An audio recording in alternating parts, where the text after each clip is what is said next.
Hello, friends. My name is Eliana, and I am a children's instructor at the Elkridge branch of the Howard County Library System. I want to talk to you today about voting. So welcome to Let's Vote. To vote means to make a choice to help a group decide. When lots of people vote, we call it an election. A special holiday about voting is coming soon on the first Tuesday in November. Election Day. You might have been hearing adults talk about this. On Election Day, it's time to vote for the people we want to be our country's leaders. Leaders are in charge of the rules and laws. What's so important about voting for leaders? Well, let's see why it might matter to you. Raise your hand if you want to be treated fairly. I know I do. Clap your hands if you want to have a say about what is fair. I do. Well, voting in an election is the way people in our country can say what we think is fair and who the best leaders are. Voting is how we decide who will be the leaders in charge of the rules and laws, like the president or a senator. So if you raised your hand or clapped or both, I bet you can see why voting is important. Okay, so the first thing we have to talk about when we talk about voting is who are we voting for, or who are the leaders in our government? Our national government here in the United States is divided into three branches: legislative, executive, and judicial.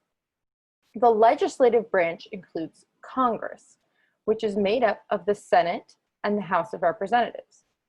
These are the groups of people who write the laws that guide the whole country. Each state has 2 senators and a different number of representatives in the House based on how many people live in the state. Members of Congress are elected by voters, so we choose who works in Congress. The executive branch includes the president and the vice president, along with a cabinet of secretaries who are in charge of different departments that handle different things like money, housing, and education. Voters decide who the president and vice president will be, but the members of the cabinet are appointed or chosen by the president. The judicial branch includes the Supreme Court, which has 9 justices, those are judges, who decide if laws are constitutional. That means whether the laws follow the US Constitution, which is the original document that set up our system of government back when our country was new. The Supreme Court justices are appointed by the president, but the Senate has to agree that they are a good choice. To review, these positions are ones where we vote for who will be in the job. These positions are the ones where the elected people choose who will do the job. These different jobs in the government last for different lengths of time, called terms, but they all do important work. So I wanted to get you to have a look at that chart showing the different branches of government, so you can see who we elect as voters and who is appointed by the people we elect. Since you've seen it now, we're going to play a little game to give you something else to look at while I explain a little more. This game is called Can You Find the Ballots? While I talk, you can look for any ballots hidden in the pictures I'll show you. A ballot is the name for a piece of paper where you write your vote. As you can see in this picture, that is what you're going to be looking for. It goes in the ballot box. And you can see that it's going to be much smaller when it's hidden in the photos. It's going to look like that last tiny picture on the right. After each round of this game, which we're going to play 3 times, I will show you where each ballot was hiding, and you can see if you found them all. There will be a different number of ballots in each round. And if you need to pause before I show them so you can look and try to make sure you found them all, that's okay. If it helps you, you can also have a paper and something to write or doodle with handy, and feel free to use those while you listen, but you don't have to take notes, it's fine. So you learned about the national government in the last part. Lots of people also do important work in state and local governments. Each state has a governor and its own Senate and House of Representatives that make decisions about how things should run in that state. Local governments can be very different in different places. In Howard County, we have a county executive and a county council who make decisions for the county and the cities in it. Many cities have a mayor and a city council, and they work together with the county government to get things done. The division of what the county has to do and what the city has to do can be different in different places. Sometimes they don't overlap, with cities having to be in charge of everything in the city limits and counties handling everything outside the city limits. It's important to vote in local elections as well as national ones so that your voice can be heard on issues close to home. You can make a big difference in your community with your vote in local elections. So this picture shows members of Congress, remember that's the Senate and the House of Representatives, listening to the president give a speech called the State of the Union Address, where he talks about what's going on in the country. So did you find any ballots? Let's see where they are. 1, 2, 3. 3 cheers for you if you found them all. Okay, now that you know who Americans vote for, let's talk about who can cast those votes.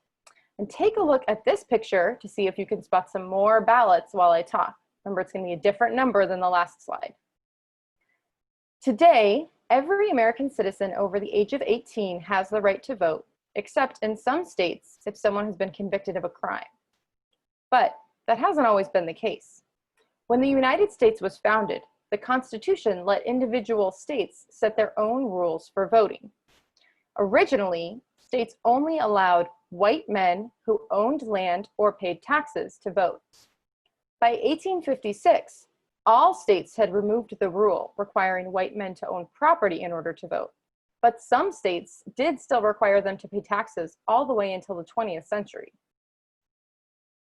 In 1870, the 15th Amendment to the United States Constitution was ratified.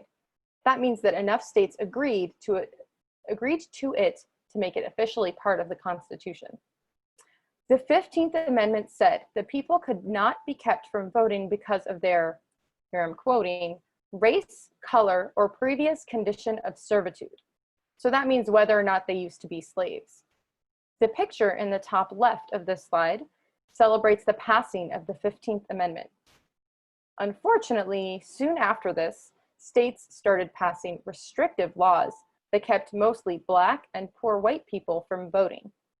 These were things like charging poll taxes, which was making people pay to be allowed to vote, and giving really hard tests to see how well people could read or write before they were allowed to vote.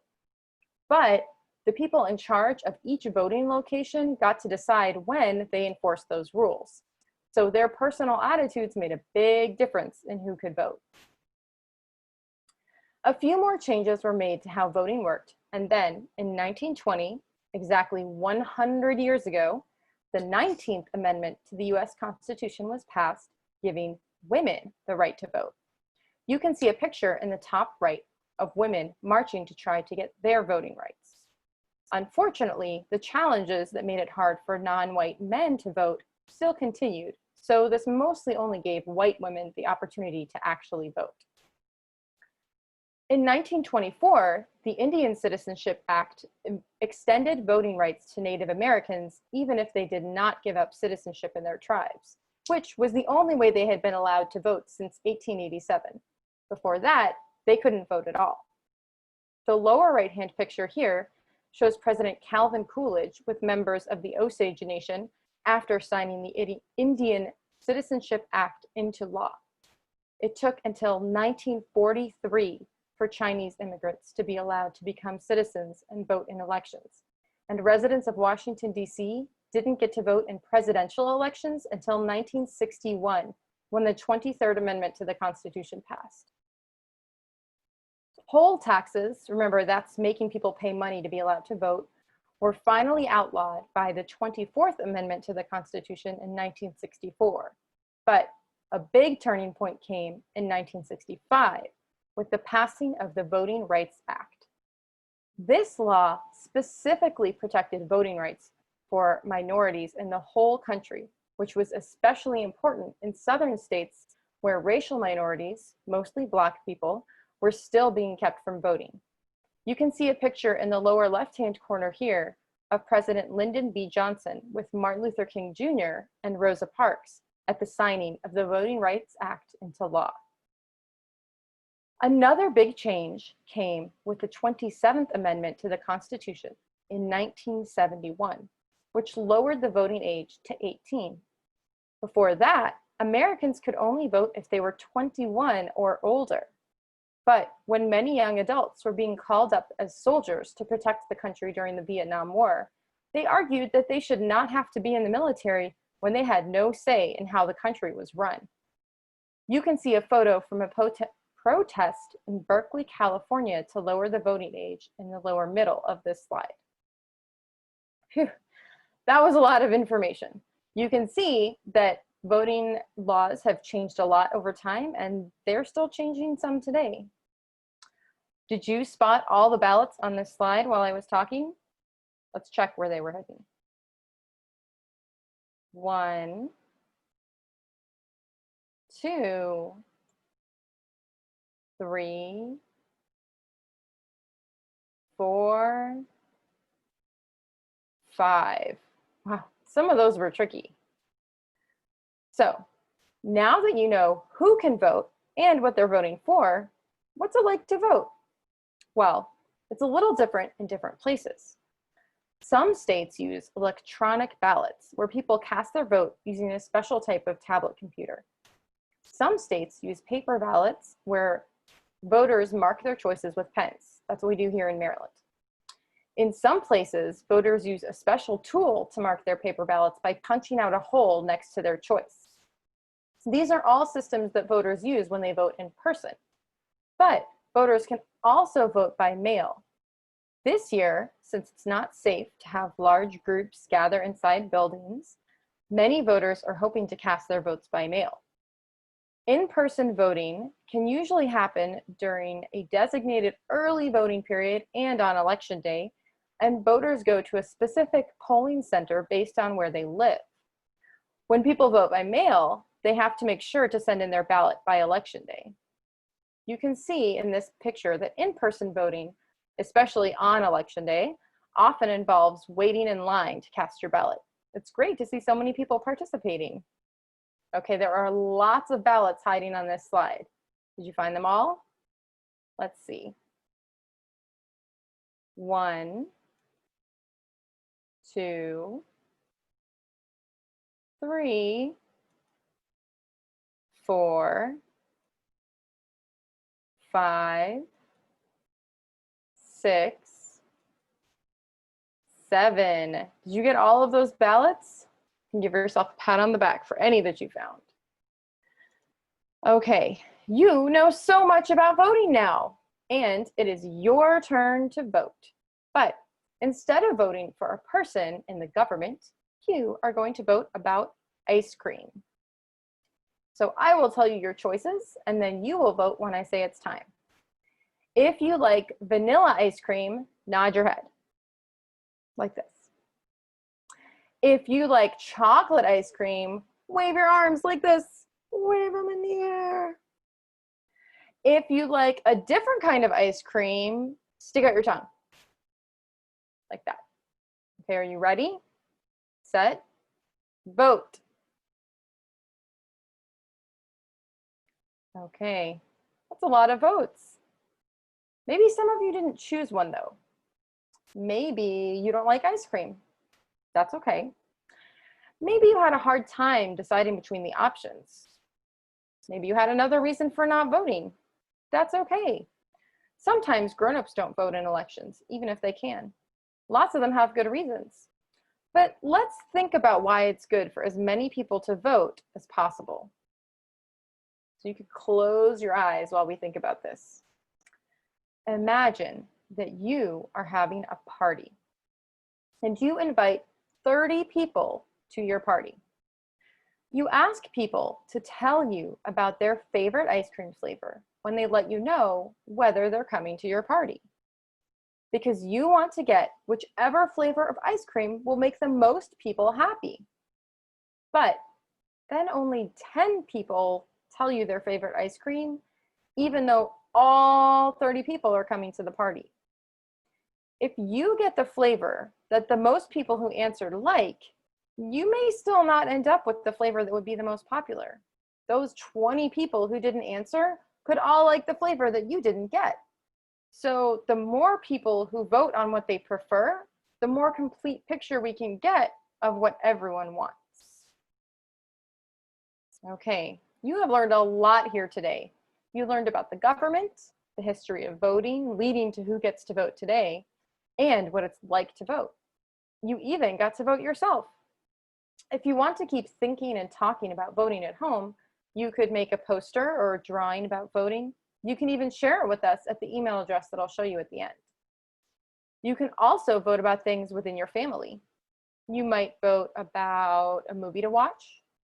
You might vote about what to have for dinner, or maybe you would vote about what game to play together. You can raise hands to vote. You can write your votes down on paper, or even use text or email with family or friends that you can't see in person right now. If you want to print your own ballot, you can use the PDF that we've linked with this class, or you can design your own. What kind of things might you vote about? You can also help your grown-ups make sure they are registered and ready to vote in the elections coming up in November. This year, there are more challenges to voting, but it's still important, and it is worth it to get around those obstacles. And there are resources that can help people get around many of those obstacles. If anyone needs help figuring out what they need to do to vote, they can always ask the library to point them in the right direction. You can check out our homepage at www.hclibrary.org, and I'll link some resources here as well. We have classes going on for grown-ups about voting too, not just for kids. Maybe your grown-up will even let you help them fill out their ballot when they vote. Okay, we have this slide here showing you where some of the pictures for this slideshow came from. It's important always to cite your sources. And we have one more way to be sure that everyone participates in our community, which is by filling out the census. So grown-ups, I want to remind you that the 2020 census ends on September 30th. So completing the census helps our entire community, including the library. So please, please fill it out. You can do it online, by phone, or by mail. You can visit our website. Again, that's hclibrary.org for information and helpful links to help you complete the census. And thank you so much for watching. If you have any questions or comments, please send us an email at askhcls@hclibrary.org. And be sure to mention the class title, Let's Vote. Be safe and be well, and don't forget to vote. Bye.